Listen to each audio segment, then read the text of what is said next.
The lights died first, then the pumps, then the guns.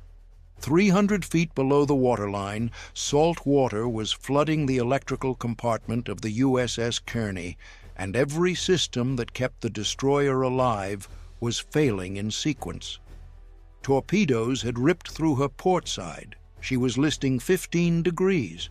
And in the darkness, with enemy submarines still circling, one electrician's mate had exactly 5 minutes to do what the engineering manuals said was impossible: rewire a ship's entire power grid while she was sinking.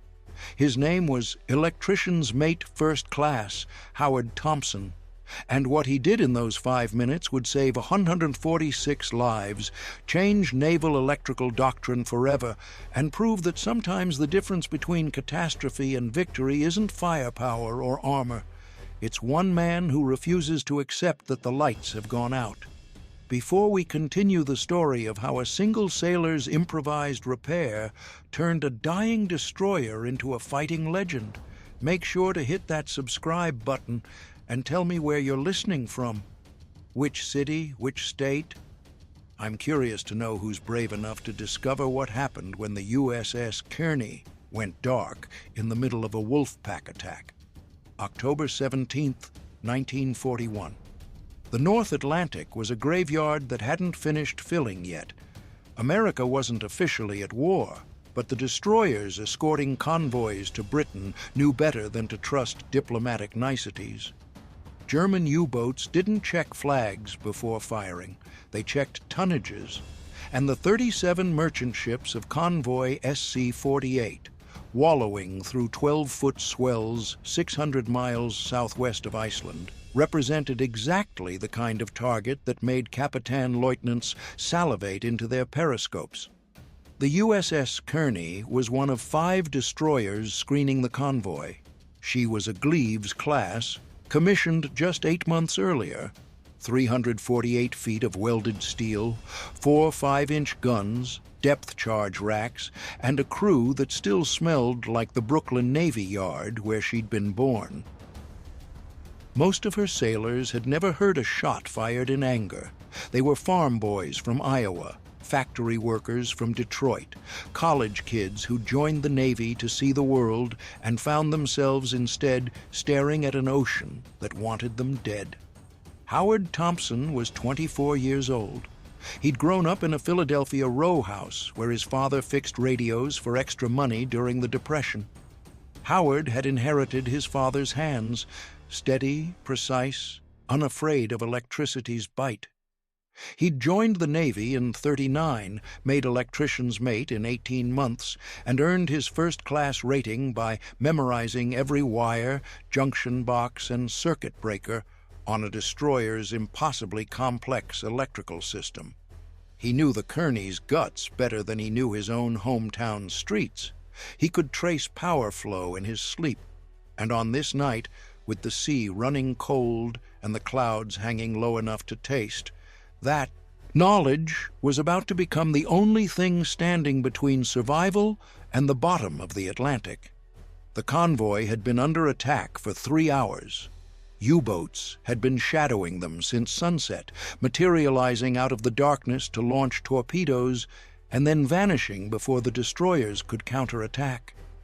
2 merchantmen were already gone, one broken in half by a magazine explosion, the other burning from bow to stern while lifeboats scattered like leaves.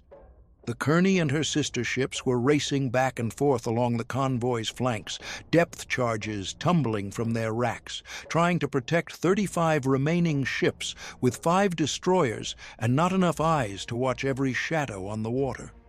Howard was at his station in the forward electrical compartment when the first torpedo hit. He didn't hear it coming. Nobody did. Torpedoes didn't announce themselves. They simply arrived, and then the world turned inside out. The explosion punched through the Kearney's port side just forward of the number 1 stack. It detonated against the fire room bulkhead, blowing a hole you could drive a jeep through and flooding the space with seawater that came in like it had been fired from a cannon. The blast wave traveled through the ship's frame, buckling plates, shattering gauges, and sending men tumbling across decks that suddenly weren't level anymore. Howard went down hard, slamming into a control panel that split his lip and filled his mouth with the copper taste of blood. The lights flickered once, twice, then died. Emergency lanterns kicked in, dim red glow that turned everything into a nightmare version of itself. Around him, the electrical compartment was screaming with alarms. Circuit breakers were popping like firecrackers. Cables were sparking, and somewhere below, he could hear water rushing in with the sound of a dam breaking. He pulled himself upright, grabbed a battle lantern, and keyed the sound-powered phone. "Forward electrical to damage control. What's our status?"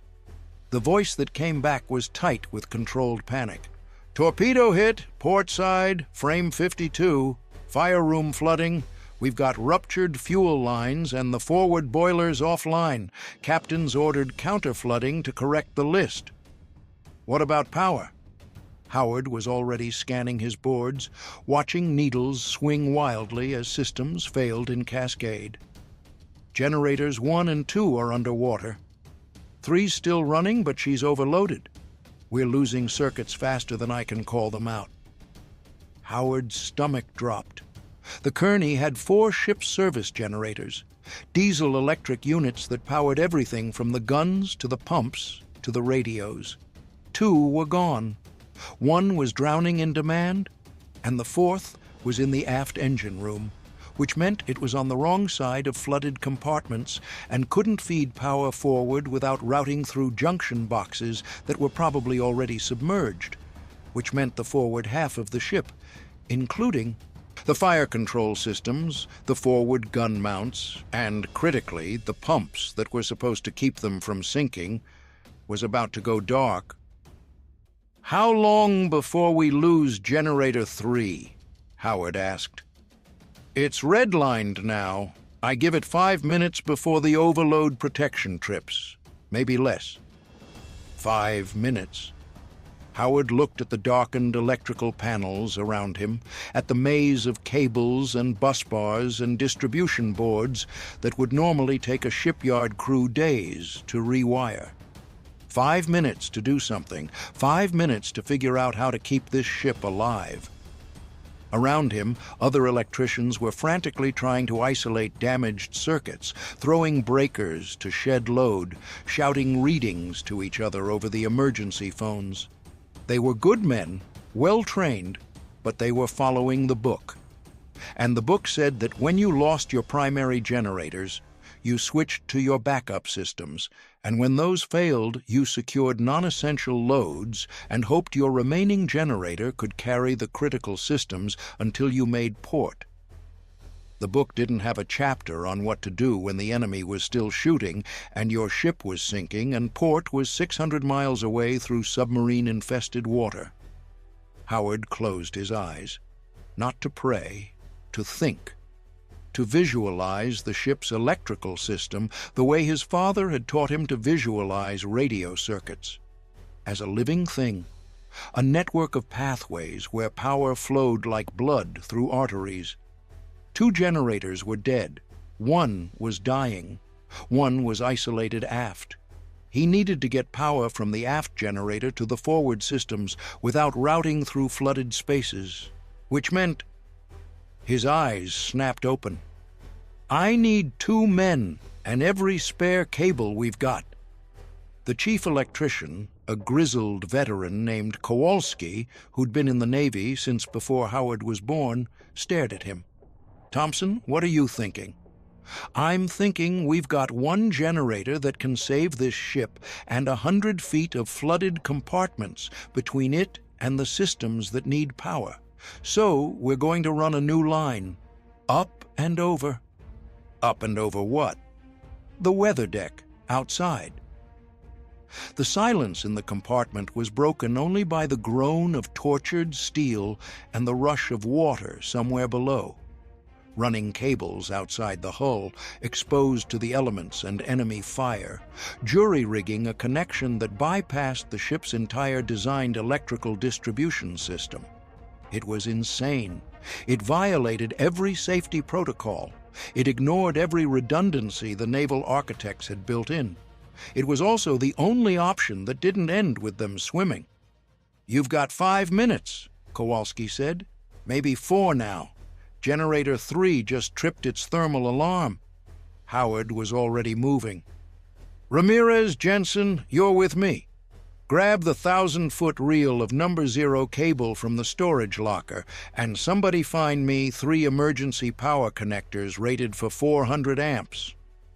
They ran through passages lit only by battle lanterns, dodging damage control parties who were trying to shore up bulkheads and seal leaks with whatever came to hand. The ship was groaning around them, metal crying out under stresses it was never designed to bear. The list was getting worse. Howard could feel it in the way the deck tilted under his feet, in the way loose equipment was sliding to port. On the weather deck, the night slapped them with wind that tasted of salt and cordite. The sea was heaving. Waves broke over the port rail, sending white foam washing across the deck. Somewhere in the darkness, another destroyer was firing. The flat crack of 5-inch guns, the thump of depth charges going over the side. The Germans were still out there, still hunting. Howard grabbed the heavy cable reel. "Ramirez, you're going to run this aft along the starboard side. Stay below the gun mounts. Jensen, you're helping me connect it to the forward distribution board. We're going to tap into Generator 4's output bus in the aft engine room and run it straight through to the forward systems." "Sir, that's going to bypass every safety cutout in the system," Jensen said. He was 19, from Nebraska, and his voice was shaking. If we get a short, we'll blow the cable and trip the generator. But if we do nothing, we definitely lose the ship. Now move." They moved. Ramirez played out cable like he was fighting a fire hose, wrestling the heavy copper line along the starboard side, while Howard and Jensen scrambled toward the forward electrical space. Behind them, the ship shuddered as another depth charge pattern exploded somewhere off the port quarter. The concussion hammered through the water, rattling teeth and sending spray flying. Howard's hands were working on autopilot now, stripping cable insulation with a knife, exposing copper that gleamed dully in the battle lantern light. He could feel time compressing. Generator 3 was dying. The pumps were dying. Without power to the damage control systems, the flooding couldn't be controlled. The Kearney would capsize or break her back or simply settle bow first into the dark water, and 146 men would die because there wasn't enough electricity to keep them alive. He keyed the sound-powered phone with a hand that left blood on the receiver. "Forward electrical to after engine room. I need you to give me access to Generator 4's main bus. I'm running an emergency cable from outside." The response came back incredulous. "Say again? You're running what?" "No time to explain. Just open the access panel on the starboard side aft electrical trunk and stand by to connect." 90 seconds left. Maybe. Howard could hear it in the way the emergency lanterns were dimming, in the way the ventilation fans were winding down. Generator 3 was in its death spiral. Once it tripped, they'd have 10, maybe 15 seconds before every system forward of the stack went cold and dead. He connected the forward end of the cable to the distribution board with fingers that refused to shake, even though his mind was screaming at him to hurry. The connection had to be perfect.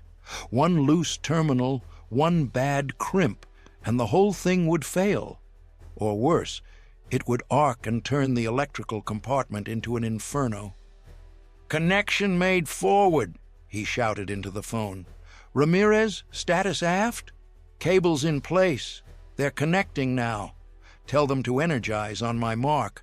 3, 2, 1. Mark. Somewhere aft, 200 feet away and a lifetime distant, a sailor Howard had never met closed a knife switch that sent 460 volts surging through a cable that was never designed to carry that load, through connections that were held together by skill and desperation and nothing else. The lights came back on. Not all of them, not everywhere.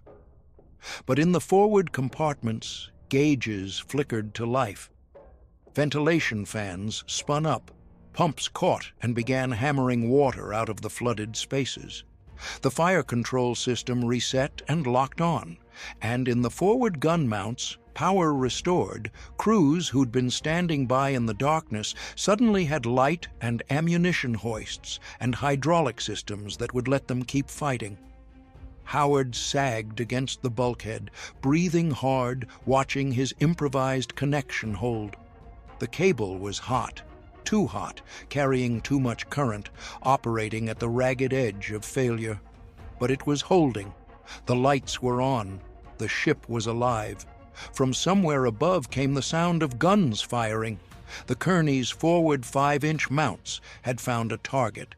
And then, seconds later, the concussion of depth charges and the unmistakable sound of a U-boat's hull imploding under pressure. A deep, resonant crack, like the earth splitting open, followed by secondary explosions as torpedoes cooked off and batteries ruptured.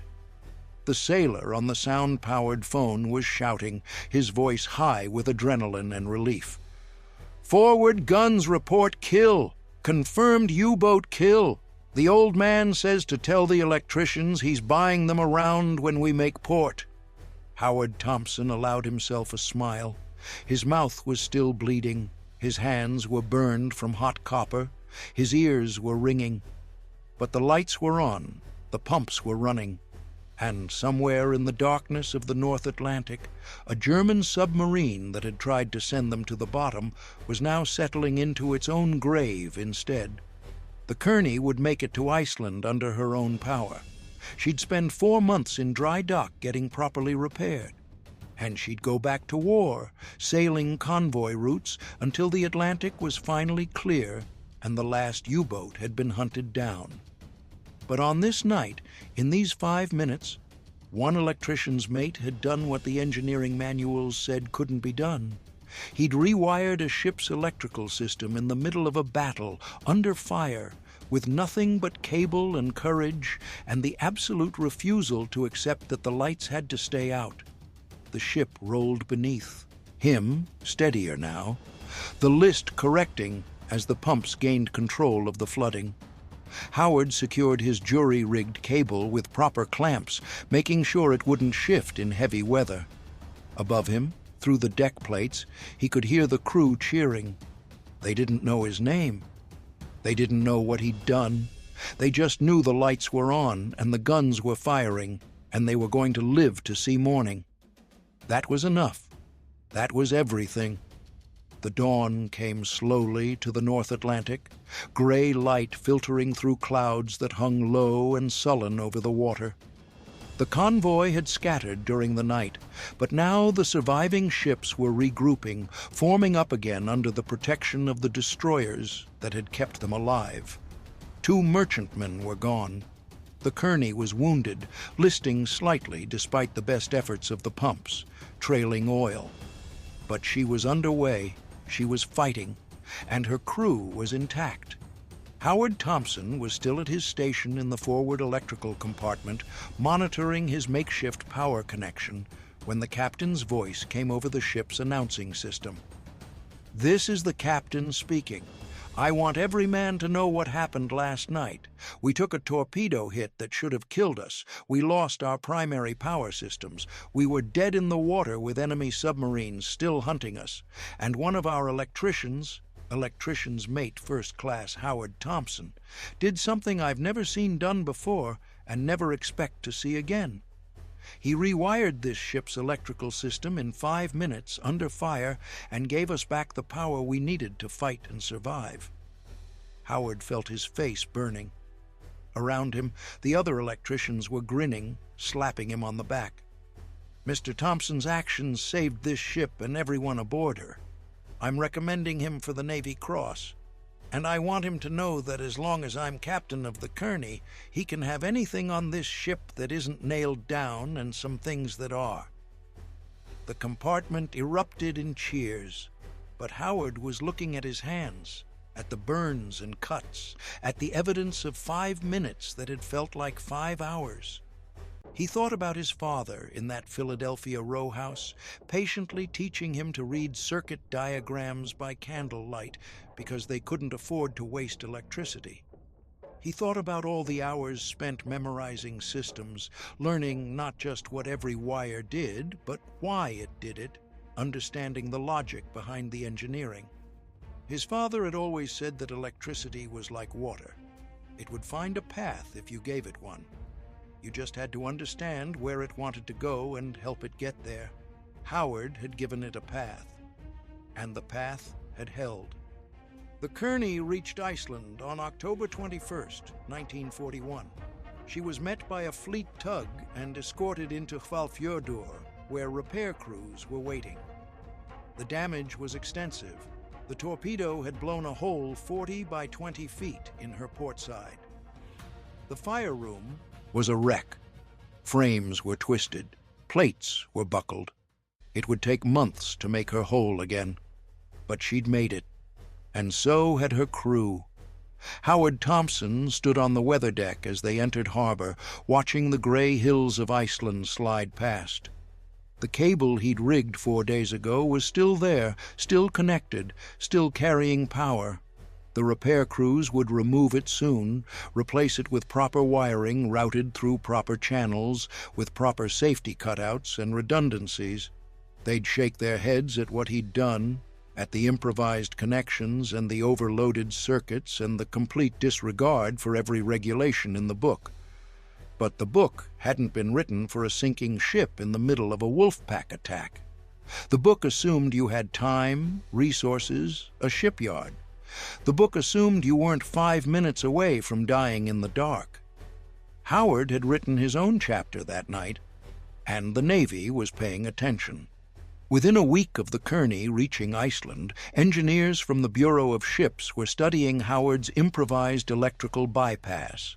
They measured his cable runs, examined his connections, calculated the loads he'd carried, and the margins by which he'd exceeded every safety rating. And then they did something remarkable. They incorporated his modifications into the official damage control doctrine for all destroyers.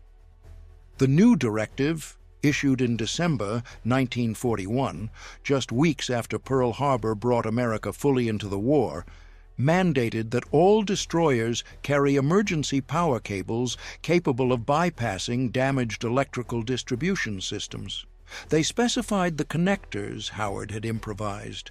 They outlined the routing he'd discovered. They turned a desperate 5-minute field modification into standard equipment that would save dozens of ships over the next 4 years. They called it the Thompson Emergency Power Cross-Connect System. And by the war's end, it had been installed on over 200 destroyers, saving countless lives when battle damage knocked out primary power systems. But the impact went deeper than hardware. Howard's solution represented a fundamental shift in how the Navy thought about damage control. Before the Kearney, doctrine had focused on redundancy. Multiple systems backing each other up, designed to fail gracefully within the parameters naval architects had anticipated. What Howard had proven was that real battle damage rarely respected parameters. Ships got hit in ways the architects hadn't imagined. Systems failed in cascades the manuals didn't cover. And in those moments, survival belonged to the crews who could improvise, who understood their ships well enough to see solutions the designers had never considered. The Navy started training electricians differently. Instead of just teaching them to maintain systems, they taught them to understand those systems deeply enough to rebuild them under fire.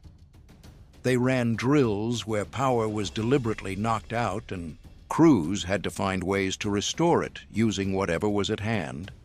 They encouraged improvisation, rewarded creative problem-solving, and built a culture where "the book says we can't" became "let me find a way." Howard Thompson became an instructor at the Navy's electrical school in Great Lakes, Illinois. He spent the war teaching other electricians the lessons he'd learned that October night.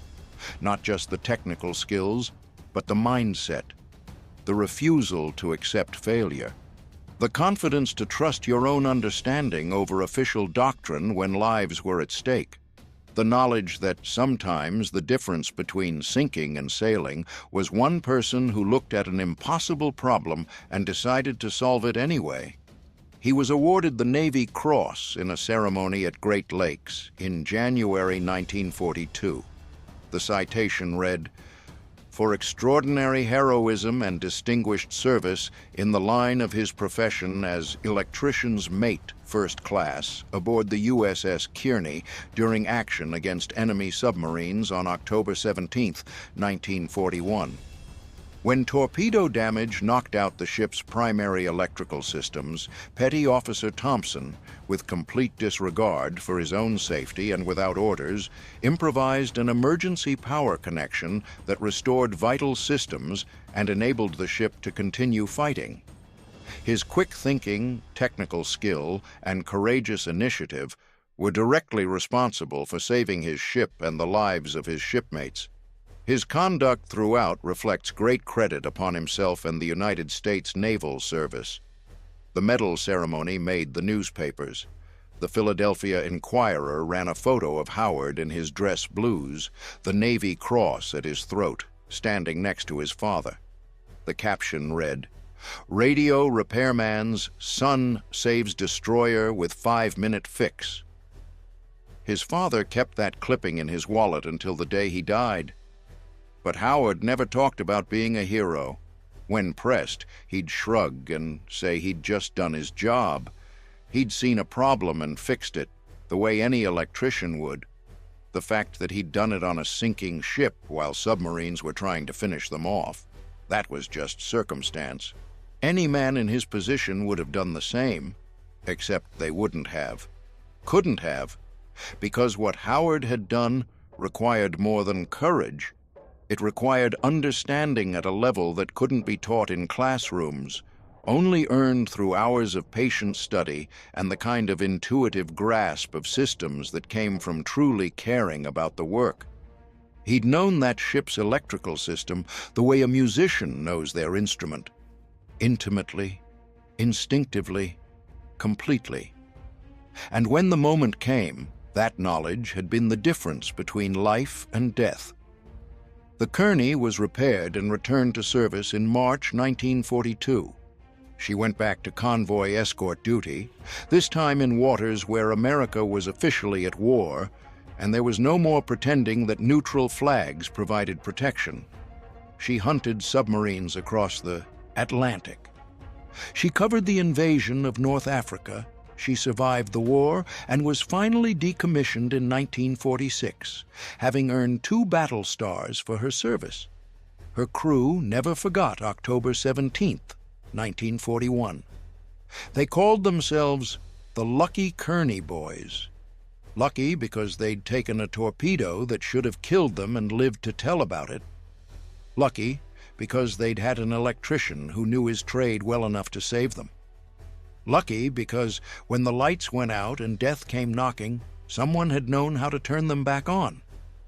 Howard Thompson stayed in the Navy through 1946, rising to chief electrician's mate. After the war, he went back to Philadelphia and opened an electrical contracting business with his father. They specialized in difficult jobs, rewiring old buildings, solving problems other contractors walked away from. Howard's reputation grew.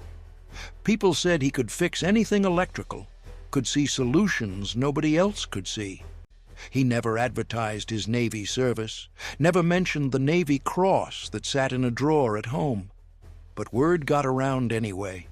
He died in 1993, 76 years old, survived by 3 children and 7 grandchildren.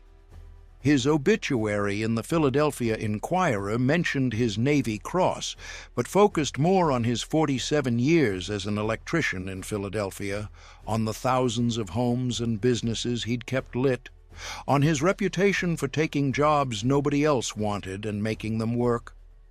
The Navy sent representatives to his funeral. They presented his family with a flag and a letter from the Chief of Naval Operations that thanked him for his service and reminded them that his innovation had saved not just the Kearney, but dozens of other ships over the course of the war. They told his children and grandchildren that their father and grandfather was a hero, that he'd changed naval history with 5 minutes of improvisational genius under fire. His youngest granddaughter, who was 12 at the time, asked the Navy representatives a question. "Did my grandfather really save all those people?" The officer, a commander who'd served on destroyers himself, knelt down to look her in the eye. "Your grandfather proved something very important.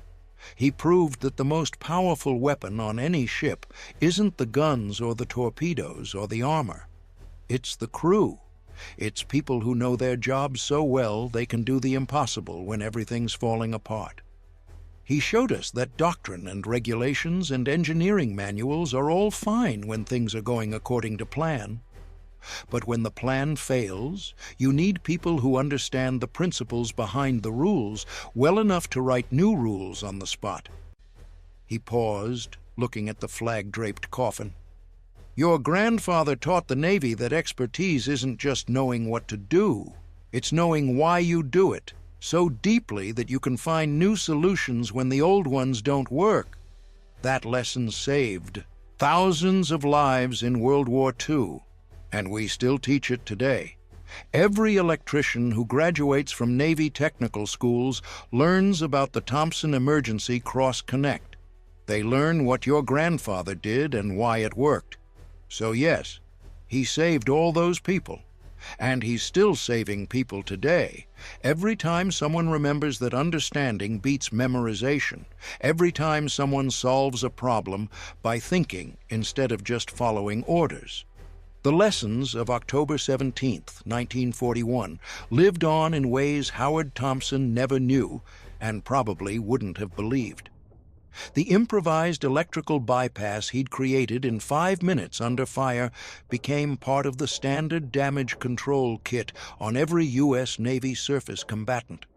The training philosophy he'd inspired, emphasizing deep understanding over rote procedure, spread through every technical rating in the Navy.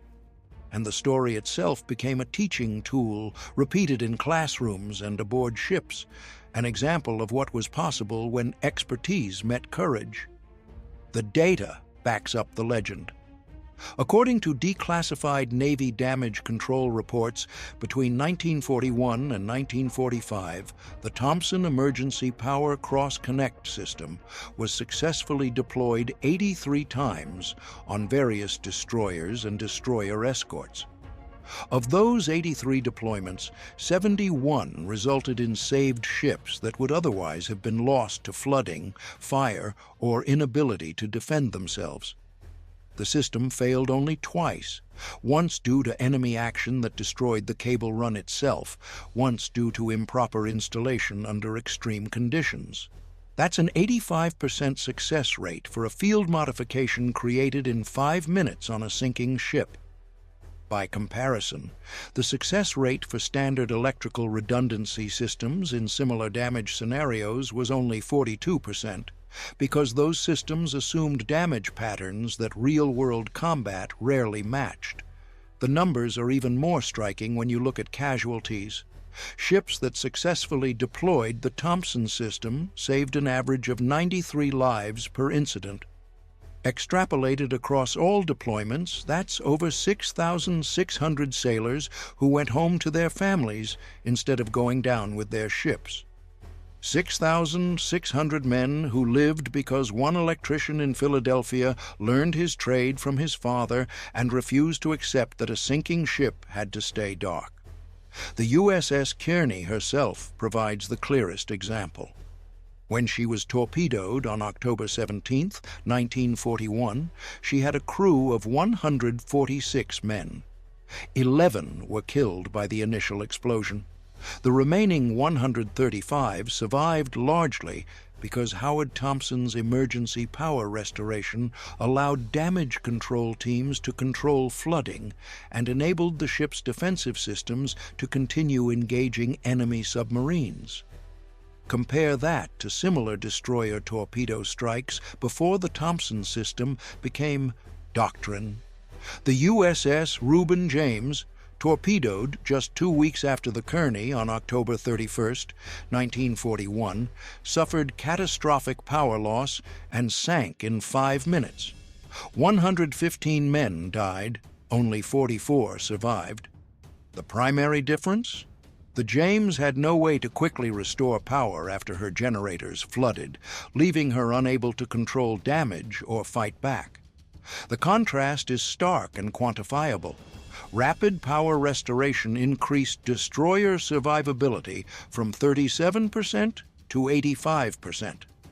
One man's improvisation, standardized across the fleet, tripled the odds that a torpedoed destroyer would make it home. These numbers were known to Navy leadership during the war, but they weren't widely publicized. The Thompson system was considered a tactical advantage, the kind of capability you didn't advertise to the enemy. German naval intelligence spent years trying to figure out why American destroyers had become so much harder to sink after mid-1942. They theorized new armor, new damage control materials, new construction techniques. They never guessed the answer was a standardized set of jumper cables and a doctrine of improvisation born in 5 minutes off Iceland. Today, modern warships carry automated backup systems, redundant power grids, and damage control technologies that Howard Thompson could never have imagined. But they also carry the lesson he taught, that no amount of engineering can anticipate every failure mode, and the ultimate backup system is a crew trained to understand their ship well enough to save it when all the automated systems fail. The U.S. Naval War College includes the Kearney incident in its damage control case studies. The scenario is presented to officers as a decision-making exercise. Your primary and secondary power systems are down. Flooding is uncontrolled. Enemy is still engaged. You have 5 minutes before catastrophic failure. What do you do? The point isn't to get them to recreate Thompson's solution. The point is to get them thinking like Thompson did, looking beyond doctrine to principles, understanding their ships well enough to see possibilities that aren't in the manual. Most fail the exercise the first time. They try to work within existing systems, follow proper procedures, wait for orders from senior officers. They sink. Then they're shown what Howard Thompson did, and they try again. And this time, a few more of them survive, not because they copy his solution, but because they learn his mindset. When the book fails, you write a new page. That mindset saved the Kearney. It saved 6,000 other sailors, and it continues to save ships today, every time a crew faces the kind of damage the designers never anticipated and finds a way to survive anyway. October 17th, 1941. 5 minutes, 1 electrician, 1 impossible problem solved under impossible conditions. The lights went out. Howard Thompson turned them back on. And the Navy learned that sometimes the best technology isn't the newest or the most sophisticated. It's the oldest technology of all, human ingenuity applied at the moment of crisis, backed by deep understanding and absolute refusal to give up. The USS Kearney sailed home because of that lesson. And somewhere in the darkness of the North Atlantic, lit only by the phosphorescence of the waves and the distant stars, a destroyer that should have died kept fighting because one man knew his job well enough to save her. That's the story of October 17th, 1941. That's the story of Electrician's mate, First Class Howard Thompson, and the 5-minute fix that changed naval history. That's the story of what happens when expertise meets courage, when training meets improvisation, when one person decides that impossible is just another problem waiting to be solved. The lights died. The ship was sinking. The enemy was still shooting. And one electrician decided that was simply not acceptable. He found a way. He made it work. He brought the lights back on. And 135 men went home because of it.